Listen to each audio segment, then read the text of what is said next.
Greetings, folks. This is DC Investing. I've reached financial independence, and I'm talking about topics that may help others on their path to financial independence. And today, I want to talk about an individual stock I own, talk about the dividend yield, why I own it, kind of give some insights, and maybe some of the particulars may be of use to you. You might want to take a look at this one. And I find it particularly, well, it's helpful to me. The company is USA Compression Partners. The ticker is USAC. This company produces and works with other oil pipeline companies or energy pipeline companies, and works on the compression statements or compression stations that are needed to move energy around the country. And part of it is to help compress the liquids to get them to the point where they can be moved in the pipelines. And they also help with like the separation of the individual liquids from each other. So like in a lot of the shale companies or the shale drillers, the stuff that comes up has all kinds of stuff intermixed with it. So you have to get the water out of it. You have to find the natural gas liquids and the gas, and there's oil mixed in there. So they have to kind of get all of that stuff separated before they move it or refine it. So this company is involved in that. It is what's called a master limited partnership, or an MLP.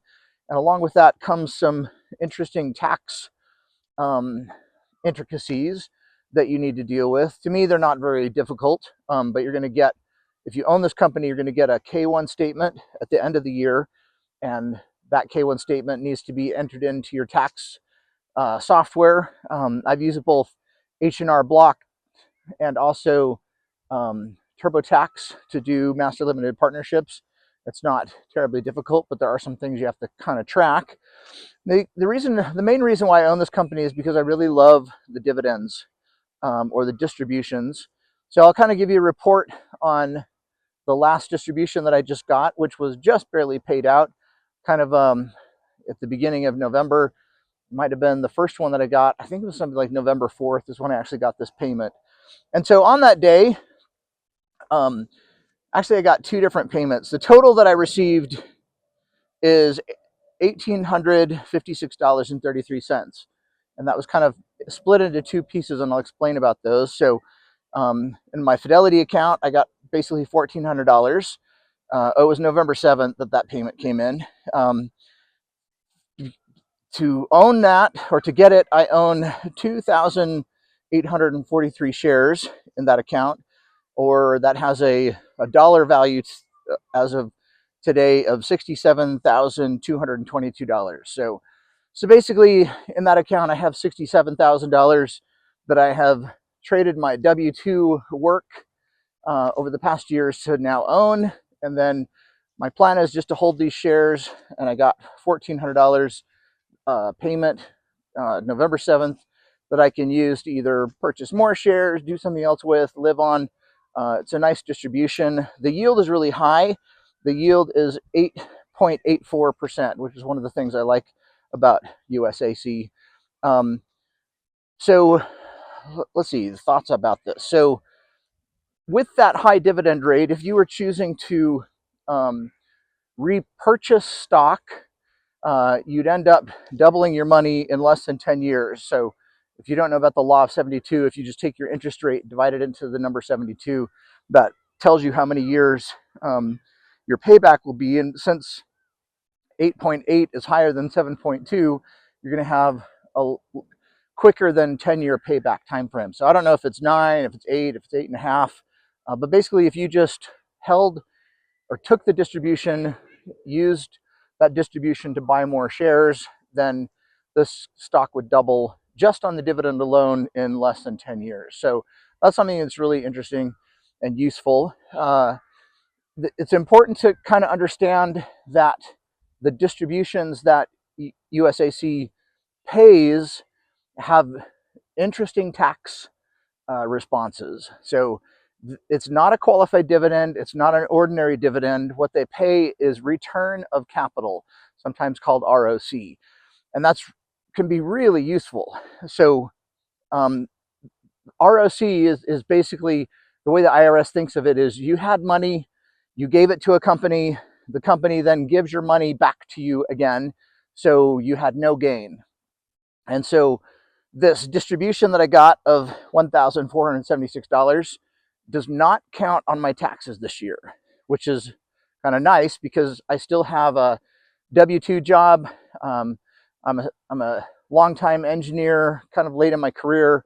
I work 30 hours a week and have over a six-figure salary. So if I was just getting dividends, these would add into my income and create a tax bill for me. Even qualified dividends often end up getting taxed, but return of capital does not. So this is one of the ways that a master limited partnership can be really useful to folks late in their life who are kind of trying to transition into this part where they're living on income. You get a really healthy distribution each year, but you don't have any tax consequences in this year. So my plan is to retire soon. I will no longer have the W-2 income. And then my plan is right now to just hold USA Compression Partners, not really sell it. And what happens with this return of capital is it slowly reduces your cost basis of the shares. So let's say I paid $100 per share for USAC and I got 8.8% of a distribution. What it does is it lowers the price, the effectual price that you paid for your shares. It lowers that. So instead of having a purchase price of $100 a share, it's like $92 a share. So if you sell it at a later date, you then have to realize a capital gain, that 8.5% you pay at a later date, but your return of capital turns into income when you sell the shares, not the year that you got it. Return of capital is also useful for people who want to retire early and want to have the ACA insurance, because return of capital does not count towards MAGI, which is modified adjusted gross income. So, you could have $1 million worth of USAC, be earning 8.8% of a dividend. That would give you, $88,000 a year, but your MAGI would be zero. So you don't want to have a zero MAGI when it comes to the ACA, because you need to be above the Medicaid level, which is something like 23,000 or something. So you want to be above that, but below, say, $40,000 to get really good subsidies. So return of capital does not count towards the MAGI for ACA insurance. So that's something else that's really useful for USAC. And I intend to use this ability over the next decade to be able to have the income to live on while also showing, looking really poor on paper. So that's another really useful thing from this. Some interesting things about USA Compression. If you're trying to evaluate the company, some of the normal statistics don't work really well for master limited partnerships, like PE and the dividend coverage ratio, because they have a lot of really expensive assets that they've purchased, and then they depreciate those assets for their tax purposes. And so it can be kind of tricky trying to figure out, is this really a safe company or not? So, if you're curious, get an AI bot to look up, how to evaluate a master limited partnership. What are the other things you look at? Is the distribution well covered? Those are some of the things to kind of ask about, because the normal, it just doesn't operate the same as a normal stock. So the distributed cash or coverage ratio, or distributable cash flow, came up as 1.61 this last quarter, and that was an improvement from previous. It used to be 1.41, so they got a 15.5% increase in their coverage ratio, which pushed them close more and more towards the safety perspective. USAC, one of the downsides is this company has not raised their dividend payout, for many years. It's been at least 5 years, whereas some of the other partnerships have. So that's kind of a red flag, as they have not been increasing their distribution. They've just been holding it at the same level. They have been growing their debt over the past decade, or past 5 or 6 years. you kind of look up what's the debt that they have, you can kind of see it ticking up. They have about $2.51 billion of debt right now, and the market cap of the company is just about $3 billion. So kind of gives you an idea that they have a lot of debt, and that's something to be concerned about. I think when I read this last quarter, they did say that they refinanced some debt. I think it had been due in 2027. They got a lower interest rate, and now the next round is due in 2033 or 2030 or something. So I believe that was a improvement. This last round at the earnings call, the share price actually jumped about 10% in 2 days after this. So they had some positives. Their net cash went up. It went up to 75.9 million versus 48.5 million. The debt to equity ratio stands at 90.16, and I said market cap was 3 billion. So investors definitely liked what they said at this last conference call. The stock shot up by 10% over a couple days. However, for the year to date, USAC is down. Kind of over the whole segment. The pipeline segment is somewhat weak this year. The shares really had shot up a lot at the end of last year, kind of continued through the beginning of this year, and then everything has kind of trended downward. So it's kind of following in line with a lot of the other companies that are out there. I originally found USAC as a stock by looking at the holdings of a ETF called MLPA. I looked at the holdings, looked at the weightings. I'm not an expert on master limited partnerships, but I was looking at what do the other ETFs own. There's another one called AMLP, and I was just kind of looking at the holdings that they had, and then somewhat mirrored my account based upon what these ETFs owned. I figured those were the experts, and if I just kind of mirrored what they were doing, that would be good. I decided not to own the ETF outright anymore. I used to own it, but then I bought the underlying shares because the ETFs have expense ratios. It was about 0.5%.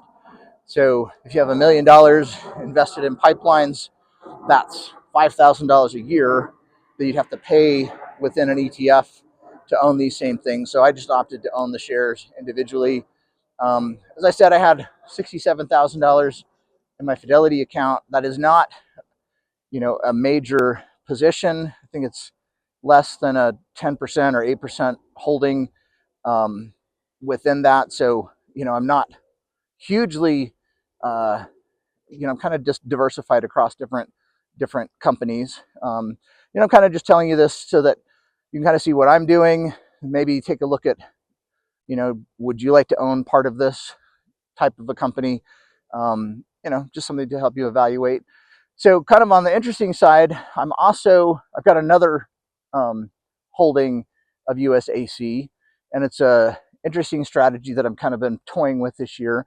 I moved some of my stock holdings from Fidelity over to Robinhood this year, and I used those holdings as the basis for a margin loan. And the reason why I chose Robinhood is because their interest rate was so much better than what I could get with Fidelity. So I've been toying with that, and I kind of this year, the way that I bought shares is if shares went down in value in some of these mass limited partnerships, I'd pick up some more shares and just kind of hold them. And if they went down again, I'd buy some more. And since things have kind of been on a slow downwards somewhat order or trajectory, I've ended up picking up a few things that I hadn't really planned on buying. But my kind of rule was to be interesting to me in the margin account, they have to be making more than, say, 8%, maybe 8.5%. And so USAC got above that at 8.8%. I think I bought some shares when it was at over 9%, which was just great. So overall, in Robinhood, I own 974 shares, and that had a value. I purchased them for $22,497. As of today, they're worth $23,000, so they've appreciated a little bit. But what's interesting is I did not have to do W-2 work to get these shares. I just borrowed money to get the shares. So that's kind of interesting. I have $23,000 worth of shares that I did not I didn't work for. I just borrowed the money for it based on the value of my other stocks that I transferred into this account. You know, so I've got another 20 grand of shares. Now I do have to pay a margin interest loan on these, but what's interesting is my margin interest rate is lower than the dividend payout rate. So over the past quarter, so 3 months of time, my margin interest rate was 5%. And so that margin loan, what did it cost me? It cost me $281 to pay the interest on that margin loan. And then the dividend that I just got from USAC was $376.50. So that netted me a profit, I wrote it down here someplace, of $95.50. So not huge, but $100 of income that I did not have to work for at all. Now, what's interesting is when the Fed lowered rates, Robinhood also lowered their margin interest rate. So last quarter, I was paying 5% for my margin interest rate. This quarter, I'm now at 4.75%. So that lowers my cost for owning these shares by a small amount. I see I wrote it down. Last month I paid $281. This next quarter I'll pay $267 for my margin interest. So the payout will go from $95.50 to $109.3. The dividend arbitrage between what I pay to what I'm getting paid by USAC. So the reason why I just wanted to play around with this idea of using other people's money to make more money for you. So that's why I took these margin interest loans. I'm not super aggressive. I could have bought, the gold mining ETF and doubled my money, or I could have bought, the QQQ or AMD or Micron or so many of the other things that have doubled this year. It's not what I did. I was too conservative, I guess, and just chose more of a guaranteed payout where a dividend paying company will just cover my margin interest costs. But what my calculation is that whatever I borrow this way, it will completely repay my borrowing costs over a 10-year time frame. So the difference between what this dividend company is paying me at 8.8% versus what I'm paying at 4.75% is around 4.5%. So this year, just by taking the dividends and repurchasing shares, I will get 4.5% for free because I borrowed these rates. What's interesting though is that because I'm purchasing shares in something that pays a higher amount than my margin interest, next year it'll have a higher payout ratio. So I talked about the law of 72, and if you take the law of 72 and divide it by 4.5, that's kind of like a 20-year payout time frame. So that's really slow. But because each time you're buying more shares that have a 8.8% dividend coverage, it really speeds up the time that your investment will double. And so, it starts at like 4.5% of a dividend arbitrage, but each time I buy more and more shares, those shares have a higher dividend return of 8.8%. And so the way that I calculated it was that in a 10-year time frame, this margin interest loan that I have will pay for itself, and at that time frame I will own $22,000 or $23,000 worth of shares that I didn't do any W-2 work for. So it's an interesting strategy. It's only a small percentage of my overall portfolio. The economy craters could put me in risk of a margin call or something else. Debt is always a taskmaster, and you become a slave to it. But I'm just trying to determine if I can use other people's money to make a little bit more for myself. And so, overall, between those two different things, between my Fidelity account and my Robinhood account, I was paid $1,856 from USAC Compression Partners this quarter in November. And this will happen again next February. March, July, yeah, I think it's February when the next payment comes. I get that same payment every quarter. And so I'm planning on using these funds to help me retire, because at 8.8%, I guess between those, what do I have, $90,000 in this. So, I'll get almost close to, not quite $8,000 from this, but close to it. And like I said, I have more investments and other things. So I should, as I kind of look through all the different things, I should have about $85,000 worth of return of capital coming from all the different pipelines that I own. And for me, $85,000 is enough to pay all of my expenses, including healthcare. And because these things pay return of capital, my income looks really low for the ACA insurance. And by the time I've recovered all of my basis from these, then I'll be 65, about the time for Medicare.